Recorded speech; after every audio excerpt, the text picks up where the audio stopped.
make things. We use our hands, minds, and machines to build, to fix, to improve. We're known as do-it-yourselfers, home improvement fans, fix-it fanatics, inventors. At our core, though, we're all makers. So let's jump in and make something. Hi, I'm Ron Hazelton. Welcome to the show. Today we're going to build a garden shed from a kit. This structure is a gardener's dream with a potting bench, plenty of storage space, and loads of natural light. Next, I'll show you several ways to deal with stripped out screw heads, one of which is bound to work for you. Then we'll take a look at a slat-wall shelving system that's sleek and versatile. I'm Brian Kelsey. Welcome to HouseCalls. Join us as we tackle some great home projects, as well as look back at favorites from Ron Hazelton on HouseCalls.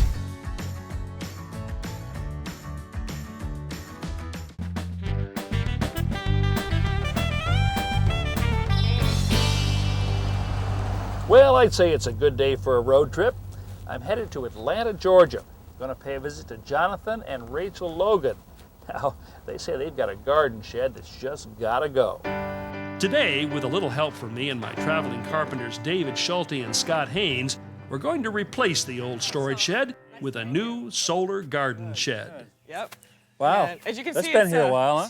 It's a little rickety, so yeah, and the doors kind of were just leaning up. It's a certain character, though. Yeah, You know? yeah. There's a part of me that doesn't want to tear this down. Yeah. But then there's the other part of me that looks up here and sees all the rust and goes, I think it's time to go. Step one in building our new shed is clearing out the old one. How many weed trimmers have you got? I think this is the third one I picked up. that one died. This shed is so full that a few members of our TV crew pitch in to help.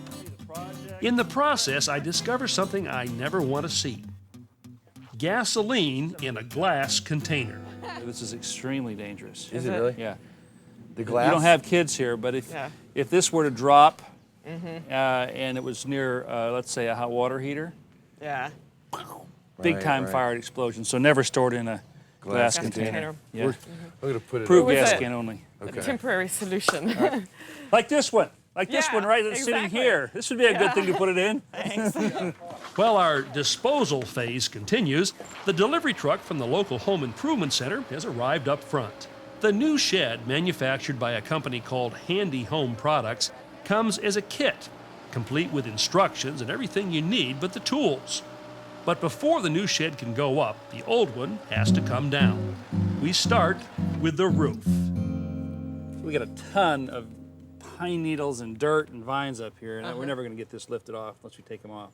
So who wants to go up? I think Jonathan that's does. good. Yeah, Okay. I liked him. All right, if for you sure. insist, Jonathan. Yeah. Now be careful, because I don't know what's going to come down with that. We've already Yeah, no uncovered kidding. a lot of ants, so you might get some more stuff up there. Look at that. Yeah, I'm surprised. Well, I guess this could take a lot of weight. There's something called a living roof, you know? Yeah. Where you grow food. Yeah, I've You seen had a that. missed opportunity here. You could Yeah. have done carrots up there. Yeah, right. You're right, actually. Now, we could remove the roof and disassemble the rest of the shed by backing out hundreds of screws. However, many are badly rusted. So instead, we'll cut the shed apart using a reciprocating saw.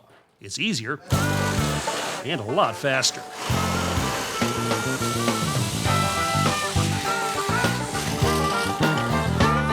Okay, we have to make a couple decisions here. Okay. This is called a solar shed, which means the one side of the roof are these glass panels. So you have to decide where you want those oriented. Okay. Generally, you want to put them south because that gives you the most amount of light in here. But you have some aesthetic considerations, so you may want to see the glass panels from your house. So you have to decide that. While Jonathan and Rachel decide on the orientation of the shed, my crew unpacks and organizes all the parts. The first step is to build the four walls. We lay the studs out on the concrete slab, spacing them at 16-inch intervals. Now we need to attach them to the top and bottom plates.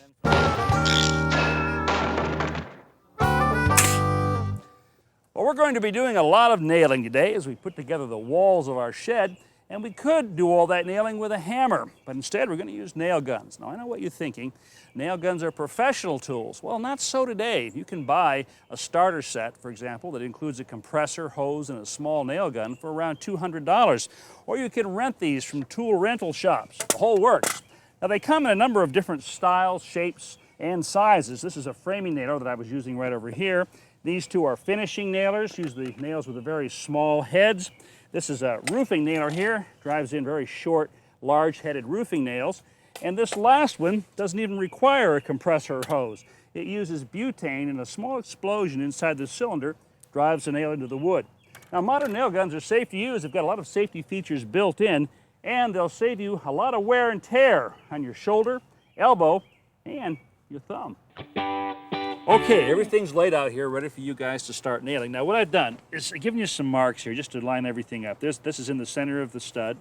Then I carried this line up, across, and down the other side here, so you know exactly how to line this up. Once all the wall sections are assembled or framed, we cover each one with exterior wall sheathing, attaching it in place with rust-resistant nails. We repeat the process for each wall section. All right, we're about to cut some strips of 2x4. They're called sill plates. This is pressure-treated lumber. It's going to go around the edge here, and the building is actually going to sit on this, and this will be bolted into the concrete. Oh. After measuring each one to the proper length, Rachel cuts the sill plates using a power miter saw. This is a special drill bit. It will drill through both wood and masonry. I'm just going to go through the wood and just going to mark the position on the concrete, okay? Also a hammer drill. Hear that? Yeah, what's a hammer drill? Well, it's hammering at the same time it's drilling. Okay, see the dust? Yeah. That way we know we've hit the concrete. Once we've drilled through the sill plates and made our starter marks on the concrete, we remove the boards and drill each hole with a carbide-tipped masonry drill bit. This tape on the bit serves as a gauge to ensure that we end up at the proper depth. Next, we drive expanding anchor bolts into each hole, align the holes in the sill plates with the bolts, and tap the sills in place. Nuts and washers secure them. No. No. Okay. One down. That's not going to go anywhere, huh? Once our sill plates are installed, we cut off the tops of the anchor bolts so that they won't protrude through the bottom plate of the wall. Next, we bore shallow holes on the underside of the bottom plates to allow them to slip over the nuts. In order to do that, I first mark the location of each bolt on the side of the bottom plate. Then make a measurement. Now what I'm doing right now is measuring the back set. That's the distance from the edge of this board to the center of that bolt. And I'm going to transfer this up here, make a mark. Jonathan and Rachel take turns drilling shallow holes at each of my marks. Finally, we set our first wall into place. Just give it a tap with your toe, Rachel. Like that? There you go. Okay, back a little bit, Jonathan. With Jonathan and Rachel both using levels to make sure the wall remains plumb or perfectly vertical, I install a temporary brace to hold it in position. Oh, God. All right. Scared me to death. I wasn't expecting that. Well, the nail gun might have startled Rachel a bit at first, but in no time she's gotten comfortable using it to attach the wall to the sill. On the exterior side of the wall, Jonathan nails through the sheathing and into the side of the sill plate. One wall up.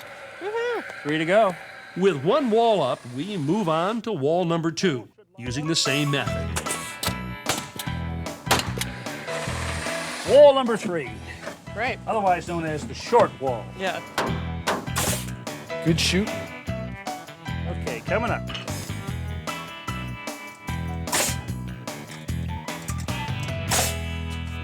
And now we're installing the first of 4 roof trusses. We attach them with rust-proof galvanized screws. Oh yeah, that's sturdy. Got it? Mm-hmm. Okay, so we go for number 2.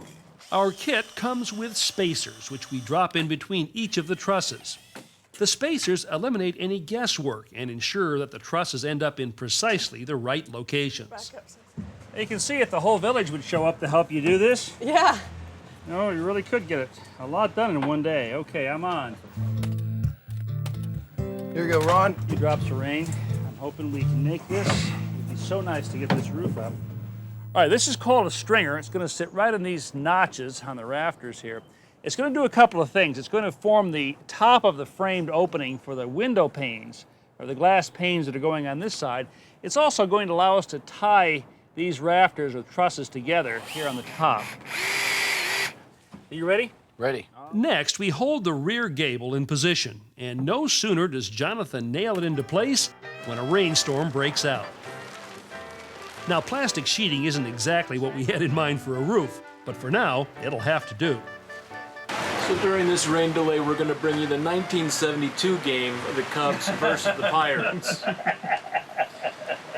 Either that or we're going to show you an old episode of Andy Griffith. We'll come back to you in a half hour.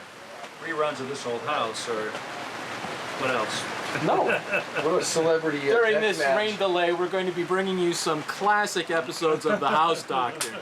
In a few minutes, this storm has moved on, and after changing into dry clothes, Jonathan and I get back to work. We nail the front gable into place, then attach our first section of roof sheathing.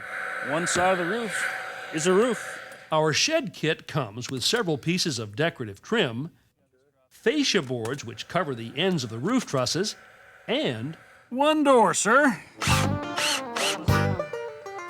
now we move our attention back to the roof. We're installing a drip cap designed to prevent water from seeping into the edge of the roof sheathing.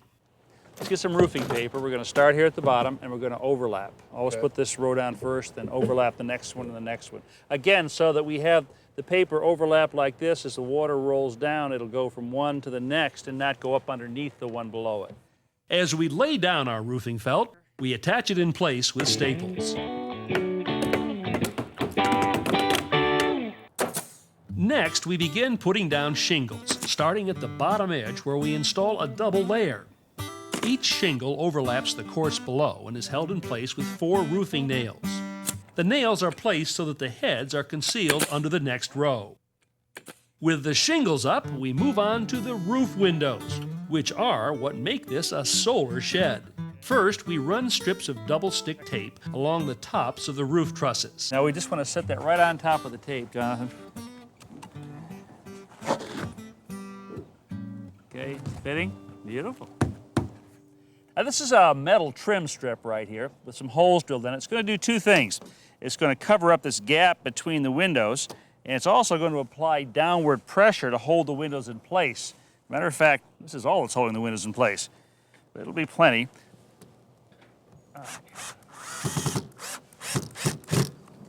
Finally, it's time for the finishing touches.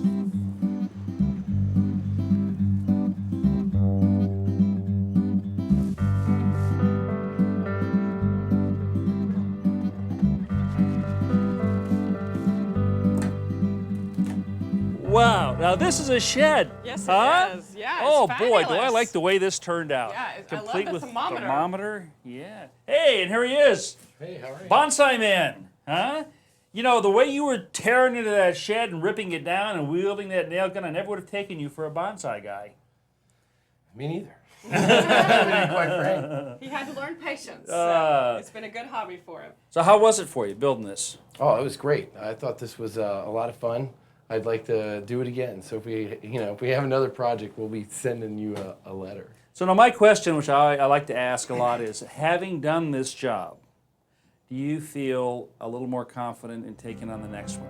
Yes. Absolutely. Yes. Absolutely. So long! Bye-bye. Bye. Thanks, Ron. You're welcome! Looking back, it's really amazing that such a good-looking structure came to us in a box.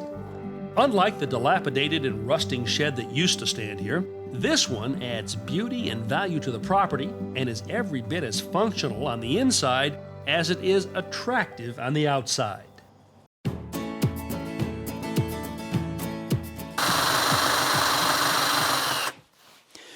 You know, a stripped out screw head can be really frustrating. Well, here are 4 ways to deal with the problem. If the screw head is not too badly stripped out, this simple method can often work. Place a rubber band over the head of the screw and press down firmly with the screwdriver tip. Turn counterclockwise very slowly, putting consistent downward pressure on the screwdriver. This product, called Screw Grab, can work surprisingly well. There are crystals suspended in the fluid that create a good deal of friction, increasing the grip between screwdriver and screw. Here too, it's important to apply steady downward pressure while turning the screwdriver slowly. This tool is designed specifically for screw removal. Each bit has two ends, one for burnishing and the other for extraction. Set the drill for reverse and place the remover into the drill chuck with the burnishing end protruding. Press the tip of the burnisher into the center of the stripped out screw head and run the drill. Use slow to moderate speed and apply downward pressure. This will create a depression in the screw head. Flip the bit around so that the extraction end is protruding. Again, make sure to run the drill slowly in reverse with steady downward pressure. This last technique uses a rotary tool fitted with a cutoff blade to cut a slot across the damaged screw head.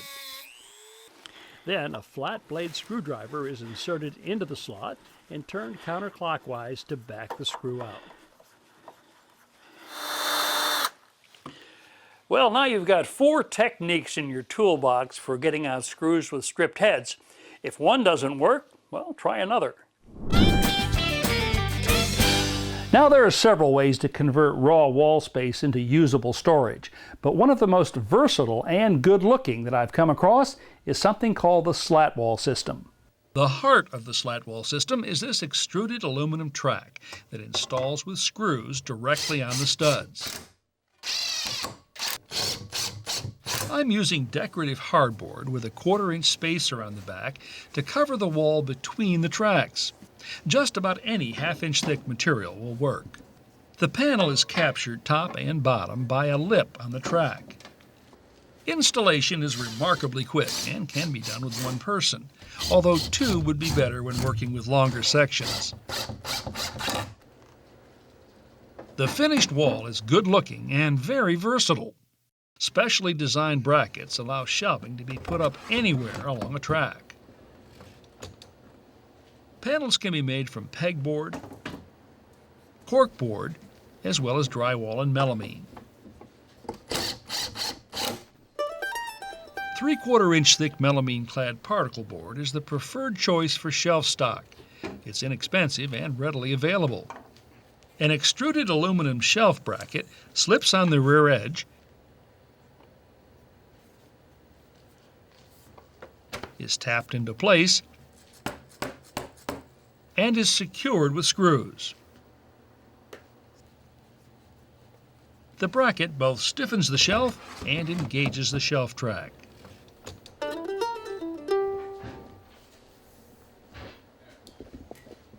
The aluminum front edge also slips on and is tapped into place.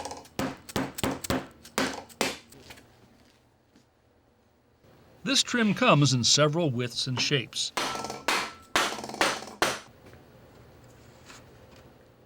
It conceals the unfinished edge of the particle board and further stiffens the shelf, enabling it to support hefty loads without deflecting.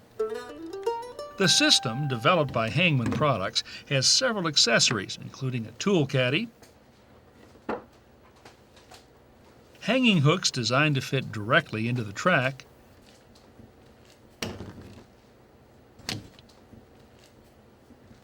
a clip-it strip that holds paper in place and releases it with a gentle pull downward, and a mounting mat that holds photos, notes, and more, with no clips, pins, or tape.